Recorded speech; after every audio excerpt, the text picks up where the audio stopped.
मेरा नाम शाइना रशीद और मैं ग्वादर स्कूल ऑफ आर्ट्स की चेयरपर्सन हूँ। आज यहाँ ग्वादर में सेकेंड एजुकेशनल गाला हो रहा है, जहाँ पे यहाँ पे वॉल आर्ट हो रही है, लाइव पेंटिंग कंपटीशन है, पेंटिंग्स के स्टॉल्स लगे हुए हैं, क्राफ्ट के, फूड स्टॉल्स, बुक स्टॉल्स और बहुत कुछ। और यहाँ पे स्टेज में परफॉर्मेंस, टेबलो, और ये 3 दिन तक चलेगा, 2, 3, 4 दिसंबर तक GDA मॉडल पार्क में। हम यहाँ पर आए हैं, यहाँ पर एजुकेशन गाला है और हमने पार्टिसिपेट किया है साइंस मॉडल, वर्किंग मॉडल में। हमने जो है पॉल्यूशन के हवाले से मॉडल बनाया है और सुनामी के हवाले से हमें बहुत कुछ सीखने को मिला है और हमने बहुत मेहनत करके अपने मॉडल्स बनाए। हम चाहते हैं कि ऐसे जो है प्रोग्राम्स और ज़्यादा हों ताकि हमें पार्टिसिपेट करने का मौका मिले। और बहुत सारे स्टूडेंट्स ने इस एजुकेशन गाला में पार्टिसिपेट किया है। इस तरह के एजुकेशन गाला और एजुकेशन इवेंट चाहिए कि ग्वादर में हर साल होने चाहिए।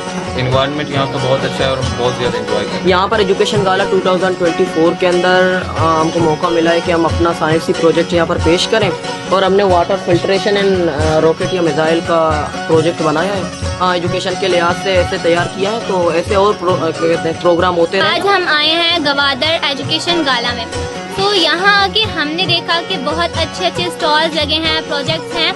ये एजुकेशन गाला हमारे लिए बहुत इंफॉर्मेटिव है। ग्वादर में एक गाला, एजुकेशन गाला का इत्माम किया गया है जिसमें मुख्तलिफ एक्टिविटीज़ हो रही है। इसमें स्टॉल्स लगे हुए हैं जिसमें पेंटिंग्स है, डिफरेंट जो है ना बुक्स हैं और मुख्तलिफ एक्टिविटीज़ हो रही है जिस हम लोग भी इंजॉय कर रहे हैं। बहुत मज़ा आया और सारे स्कूलों लोग को भी इन्वाइट किया गया है।